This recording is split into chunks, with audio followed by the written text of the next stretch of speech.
Alors, on est ici effectivement au niveau de l'ancien palais de justice qui abrite non seulement l'expo officielle internationale, mais également le village de la Biennale, comme en 2022, ce que nous souhaiterons. Alors, un appel à candidature a été envoyé, donc lancé le 1er juin. C'est pour permettre aux artistes africains de la diaspora, les afrodescendants, de pouvoir se préparer pour nous faire des propositions pour la Biennale 2024. Cela ne pose pas de problème dans la mesure où, lorsque, et comme vous avez pu le constater, lorsque le projet est retenu par le comité d'orientation, et validé également par le ministre en charge de la culture, nous avons pu publier donc, la note conceptuelle qui a été proposée par un directeur artistique. C'est ce que nous avons fait et d'ailleurs nous en avons profité pour prolonger de 15 jours la date de clôture des appels à candidature, donc, qui était retenue pour le 31 août et qu'on a prolongé jusqu'au 15 septembre. Vous savez, la Biennale, c'est des instances. Hein. Oui, pour l'heure, donc je suis la secrétaire générale. N'oubliez pas qu'il y a un comité d'orientation qui se renouvelle à chaque édition et qui est composé à la suite qui est composé par arrêté ministériel. Hein, qui fixe donc la composition, la mission du comité d'orientation. Le comité d'orientation, l'arrêté ministériel a été signé au mois de juin 2023 et la première réunion du comité d'orientation s'est tenue dans la deuxième quinzaine du mois de juillet, en tenant compte de la disponibilité de tous les membres du comité d'orientation qui s'est réuni à plus de 2/3 de ses membres. Il y avait 3 personnes qui n'ont pas pu assister, donc sur les 15. Donc 12 sur 15. Et tout simplement, ce comité est chargé de fixer la date de tenue de la prochaine biennale, de regarder, d'étudier, d'examiner les propositions également de notes conceptuelles, de thématiques, de thèmes généraux. C'est la raison pour laquelle uniquement, mais chaque biennale, en tout cas depuis que je suis au secrétariat général de la Biennale de Dakar, 2018, 2022, 2020, parce que 2020 a été reporté à 2022, nous lancions l'appel à candidature au mois de mai ou au mois de juin. Moi, j'ai du mal à comprendre dans la mesure où ces artistes-là participent, candidatent à plusieurs appels, à plusieurs calls, sans même avoir la note, le titre de la manifestation à laquelle ils sont appelés à candidater. Ce n'est pas une première, ni ici au Sénégal, ni ailleurs dans les autres biennales ou d'autres expositions collectives ou événements d'art visuel. Donc je pense que ce n'est pas un bon procès. Vous savez, moi j'ai de très bons rapports avec la communauté des artistes visuels du Sénégal et de la diaspora. Donc si certains se sont posés cette question, moi je suis tout à fait à l'aise pour répondre dans la mesure où pour la Biennale 2022, nous avions 2 milliards. 1,450 milliard qui est donc la dotation sur 2 ans de la Biennale et le concours également de nos partenaires du secteur privé et des organisations internationales. Donc ce qui faisait que nous avions reçu 2 milliards 4 millions de francs CFA pour la Biennale 2022. Je voudrais rappeler que dans le cadre du projet de son Excellence Monsieur le Président de la République portant donc sur le programme presse, pour le programme de résilience après la pandémie Covid, le secrétariat général de la Biennale a été opératrice pour le secteur des arts visuels. Et une partie du budget de la Biennale était consacrée à cela, à hauteur de 500 millions de francs CFA. Et nous avons lancé donc, si vous vous rappelez bien, un appel à candidature pour des propositions pour abonder le domaine artistique privé de l'État. Parce que dans le secteur des arts visuels, nous avons des artistes qui sont très, comme j'ai l'habitude de vous le dire, c'est non seulement des sentinelles, mais des gens très généreux. Et en même temps, ils ont une telle idée d'eux-mêmes qu'ils ont dit qu'ils ne veulent pas de cette politique de la main tendue. Ce qui leur plairait, c'est de voir leur œuvre achetée par l'État et donc abonder le domaine privé artistique de l'État, ce qu'on appelle DPAE. Et c'est ce qui a été fait. Nous avions lancé un appel à candidature. En 15 jours, on l'avait lancé et effectivement, beaucoup d'artistes avaient répondu, aux environs de 500 artistes sénégalais ou résidents au Sénégal, pour vous dire. Et sur cette base-là, nous avions donc acheté des œuvres pour le compte de l'État. Mais également, au-delà de cela, nous avons également remis 500 000 francs à chaque artiste dont l'œuvre n'a pas été retenue, mais ayant candidaté, ayant postulé. Ceux des artistes qui n'avaient pas postulé, nous avions remis 200 000 francs à chaque artiste pour leur permettre d'acheter du matériel pour pouvoir produire, pouvoir créer. Critères étaient très clairs sur l'appel à candidature qui avait été lancé et un comité de sélection avait été mis en place, toujours par arrêté ministériel.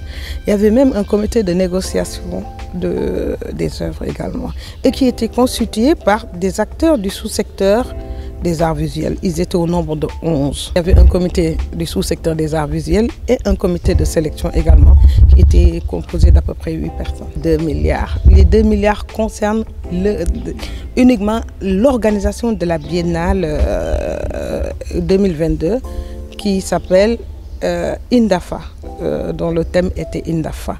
Donc une partie de... comment on appelle ça, la subvention que l'État avait versée donc, à la Biennale avait servi entre la Biennale, entre 2020, sur l'année 2020, quand on a eu la Covid, c'était au mois de mars, alors que la Biennale était prévue au mois de mai. Donc nous étions très avancés sur les préparations, notamment l'aménagement du site de l'ancien palais de G6 et des autres sites. Les prestations intellectuelles étaient déjà payées pour beaucoup et nous avons fait tout cela conformément aux lois et règlements en vigueur à la matière. La subvention était de 500 millions et nous avions donc, on a épuisé les 500 millions dans le cadre du Fonds Force Covid. Nous avions un directeur technique au même titre qu'un directeur artistique, une agence de communication, des scénographes associés également. Et je pense que même là, si vous passez au niveau du rond-point de l'école ISD sur Mermoz, vous verrez ce qu'on appelle le cartel de Mami Boyotal, dont l'œuvre est sur la corniche encore, parce qu'elle a en tout cas donné cette œuvre à la ville de Dakar, où se tient la Biennale de Dakar, et vous verrez qu'il y a le panneau dessus. Moi, ce que je retiens de cette Biennale de Dakar 2022, et les États le montrent, nous avions budgétisé 1,6 milliard. Nous avions eu un dépassement au total, au 31 août, nous étions à 1,872 milliard engagés pour la Biennale entièrement.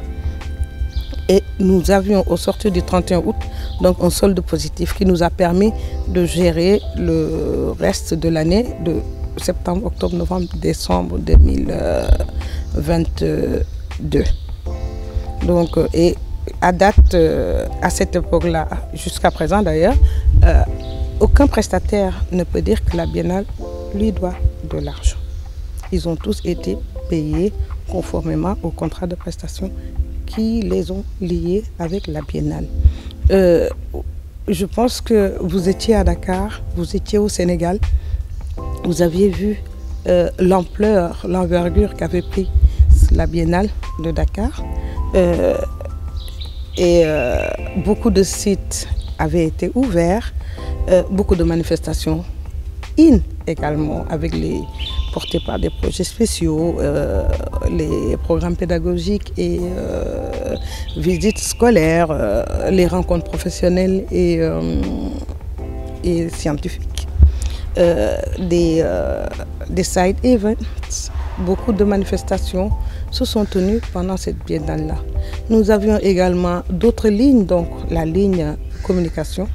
Je pense que des mémoires, on n'a jamais eu une communication de cette sorte pendant cette biennale 2022, avec un accent mis sur la digitalisation. Et tous les événements étaient online et en même temps sur les réseaux sociaux, les plateformes numériques, les médias locaux comme les médias internationaux. Tout ça, c'est un travail qui est fait également. Il y a de l'animation qui se tenait régulièrement au niveau de l'ancien palais de justice ou dans d'autres sites comme la maison d'Outasek, la maison des cultures urbaines. Et la dernière manifestation ne s'est pas tenue parce qu'il y avait la pluie. Donc, et finalement, on a reporté d'ailleurs au MCU de Ouakam, la maison des cultures urbaines de Ouakam. Nous avons également les lignes concernant l'hébergement également. Et faire venir du monde à Dakar coûte. Et on se rend compte qu'il y a à peu près 300 personnes qui étaient à la charge de la Biennale de Dakar, parmi les plus de 400 000 visiteurs de la Biennale. Nous avions également des études qui avaient été faites également, notamment avec l'ANSD, l'Agence nationale de la statistique et de la démographie. Donc tout ça, c'est des rubriques qui existent sur la Biennale. Donc je ne pense pas, en tout cas le rapport qui a été déposé par le comité d'orientation au niveau du ministère existe. Il y a un summary qui a été fait, un résumé du rapport également. Tout ça est disponible, donc moi je reste... Oui, le rapport public est disponible. Les gens qui ont saisi l'OFNAC ont le droit, c'est des Sénégalais, comme nous tous. Maintenant, quelle est la suite qui est réservée? Je pense que c'est un devoir de réserve qui incombe à tout commis de l'État, pour ma part. Ça vous fait mal de travailler pour un secteur et que les gens sortent de Londres pour aller s'en plaindre à l'autorité, entre guillemets? Non, vous savez, moi, ce qui m'encourage, c'est de servir mon État, de servir la République. Et étant commis de l'État, je pense qu'il faudrait le faire avec beaucoup de froideur, avec beaucoup de flegme, prendre de la hauteur et axer sur les résultats, essentiellement. Et je pense que nous avons quand même de bonnes raisons quand même de croire qu'il y a une valeur ajoutée de la Biennale à la transformation de notre économie. Quand vous savez que pendant la Biennale, comme aiment à le dire certains de nos partenaires, les hôtels sont remplis, le transport marche, les services également, les télécommunications, l'artisanat, le tourisme bien sûr, la ville de Dakar. Donc les artistes eux-mêmes font beaucoup de transactions pendant la Biennale. Donc, et sans compter le rayonnement culturel du Sénégal à travers cette Biennale. Donc je pense que tout ça sont des motifs de satisfaction pour ma part, même si je prends avec beaucoup de modestie cette satisfaction. Je pense que également c'est la satisfaction de mes autorités, de l'État du Sénégal. Je pense que c'est ça qui me réconforte, c'est ça qui me laisse continuer de donner, en tout cas, et de beaucoup d'artistes également. Je pense qu'au moment où certains artistes fustigent la gestion de la Biennale, d'autres également de leurs confrères et des figures emblématiques de la scène artistique, de la création contemporaine sénégalaise et la communauté culturelle et artistique du Sénégal également ont eu beaucoup de mots d'encouragement à mon endroit et à l'endroit de mes collaborateurs, mais également à l'endroit du ministère en charge de la culture.